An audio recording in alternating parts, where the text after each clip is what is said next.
London in 1886 is a city of shadows, thick with fog and the smell of coal smoke. But nowhere is that atmosphere more claustrophobic than in Soho. This is where Joseph Conrad sets his story, in a labyrinth of narrow streets and dim-lit shops, where the boundaries between the respectable world and the criminal underworld are almost non-existent. At the centre of this world is a man named Mr. Verloc. To his neighbours and his wife, Winnie, Verloc is a somewhat unremarkable shopkeeper, a man who keeps a quiet household and manages his affairs with a certain level of domestic stability. But Verloc is a man of two lives. Behind the facade of the shopkeeper lies a secret agent, an informant working for a foreign power, and a man who moves through the fringes of anarchist circles. Verloc isn't a man of grand passions or deep political convictions. Conrad describes him as having a kind of fanatical indolence. He isn't driven by a desire to change the world, but rather by a desire to navigate it without too much effort. This makes him the perfect, if somewhat incompetent, middleman. He lives in the grey spaces, playing both sides, trying to maintain his comfortable, if somewhat stagnant, existence. But the equilibrium of his life is about to be shattered by a man named Mr. Vladimir. Vladimir is not an anarchist. He is actually the first secretary of a foreign embassy, and he is the one who employs Verloc as an agent provocateur. And Vladimir's goal is not to support the anarchist cause, but to manipulate it from the outside. He wants a dynamite outrage, a terrorist attack, to occur on British soil, not to help revolutionaries, but to create a wave of public panic. His calculation is that this outrage will force the British government to adopt harsh, repressive measures against anarchists, which would ultimately benefit Vladimir's own country. He approaches Verloc with a cold ultimatum: provoke such an event within a month, or his funding will be cut off. Suddenly, Verloc's quiet, dual existence is forced into a collision course with violent reality. He is caught between the demands of a foreign power and the need to keep his domestic life from falling apart. As the tension builds in the underground political circles, we meet the more technical side of this movement. There is a man known simply as the Professor. He is small, composed, and entirely detached from the human consequences of his work. He is a specialist in explosives, viewing the manufacture of destruction with the same clinical indifference a mathematician might bring to a geometry problem. To the Professor, a bomb is not a tool of political change or a vessel of human suffering. It is merely a technical problem to be solved. While these men plot and debate, the domestic life of the Verloc household continues, though it is anchored by a delicate, fragile presence, Stevie. Stevie is Winnie's brother, a young man who is socially awkward and physically frail. He exists on the periphery of the family, a quiet soul who seems almost too soft for the gritty world of Soho. He is the innocent thread in this web of secrets, and his presence serves as a constant, silent reminder of the normalcy that Verloc is so desperately trying to protect. And the political and the personal finally collide in a sudden, violent rupture. A specialized explosive device, manufactured by the Professor, is intended for a terrorist act, but through a series of errors and the inherent chaos of the underworld, it is mishandled. The result is an explosion in Greenwich. It isn't the grand, transformative political statement the anarchists intended. Instead, it is a senseless, localized catastrophe. In the chaos and the smoke, Stevie is killed. The boy who was so quiet and so fragile is gone, caught in the crossfire of a conflict he could never truly understand. The explosion shatters the fragile peace at the Verloc home.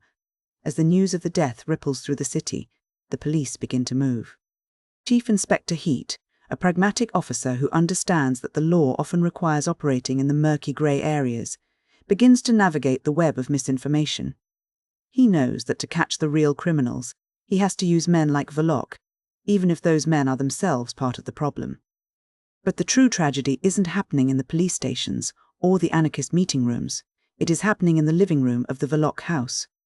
Verloc, faced with his wife's profound grief, reacts in a way that is uniquely his own.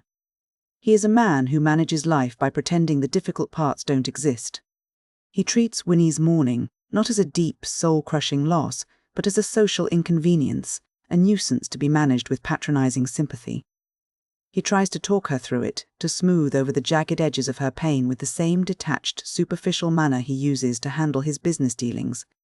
He fails to see her entirely. He sees a wife who is being difficult, rather than a woman whose world has been obliterated. This failure of empathy is the turning point of the novel. Winnie Verloc, who has always been the stabilizing maternal force of the household, undergoes a chilling transformation. The woman who maintained an unfathomable reserve, the woman who kept the home running despite her husband's secrets, finally snaps. In a moment of cold, predatory clarity, she reaches for a carving knife. While Verloc is reclining on his sofa, lost in his own attempts to manage the crisis, Winnie kills him. It is a sudden, decisive act of violence that is far more focused and real than any of the grand failed anarchist plots. In the aftermath of the murder, the narrative takes a surreal, almost theatrical turn. Winnie is intercepted by Conrad Ossipon, an anarchist who has been watching the unfolding chaos. Ossipon is a man who views the world through a lens of scientific detachment. To him, Winnie is not a grieving widow or a murderer, she is a fascinating specimen of human behavior under extreme pressure. He sees her crime as an experiment.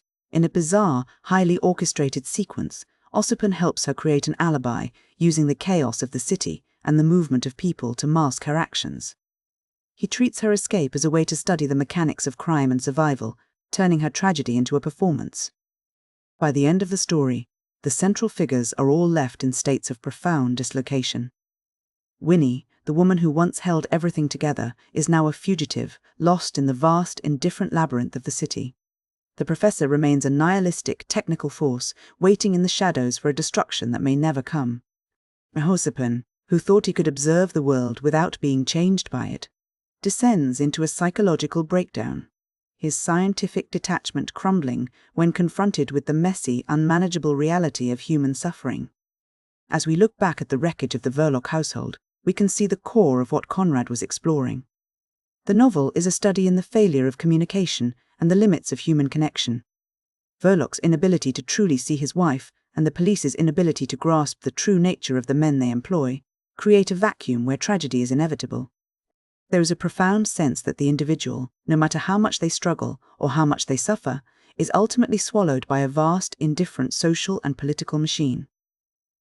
The anarchists in the novel are obsessed with the idea of being destroyers, of using violence to break the existing order and create something new. But Conrad suggests that their violence is often hollow, a series of technical errors and political posturing that fails to actually touch the core of human existence. The true, devastating violence comes not from a bomb intended for a government building, but from a carving knife used in a private room, driven by a grief that no political theory can account for. There is a distinction here between the political terrorism of the anarchists and the personal violence of Winnie. The anarchists' plots are messy, failed, and largely performative. They are attempts to impose a will upon history, but Winnie's act is different. It is a reaction to a loss of meaning, a response to the realization that the person she thought she knew was a stranger, and that the world she helped build was built on a foundation of lies and indifference. The setting of Soho itself acts as a character in this process. It is a denationalized space, a place where people are stripped of their true identities and replaced by roles: the shopkeeper, the agent, the anarchist, the informant. In this urban labyrinth, truth is obscured by fog and by the very nature of the lives being lived. People move through the streets like ghosts, and when the violence finally erupts, the city simply absorbs it, continuing its grinding, indifferent movement. In the end, the social order remains largely unchanged. The police continue their work, the political movements continue their failed attempts at upheaval, and the city continues to churn. The individual tragedies of Verloc, Winnie, and Stevie are left as ripples in a very large, very dark ocean. Conrad leaves us with a vision of a world where human connection is fragile and easily broken, and where the structures of society, whether they are the laws of the state or the ideologies of revolutionaries, are ultimately indifferent to the actual lives they claim to represent or change. It is a grim, unsettling, and deeply human meditation on the isolation that can exist even in the heart of a crowded city.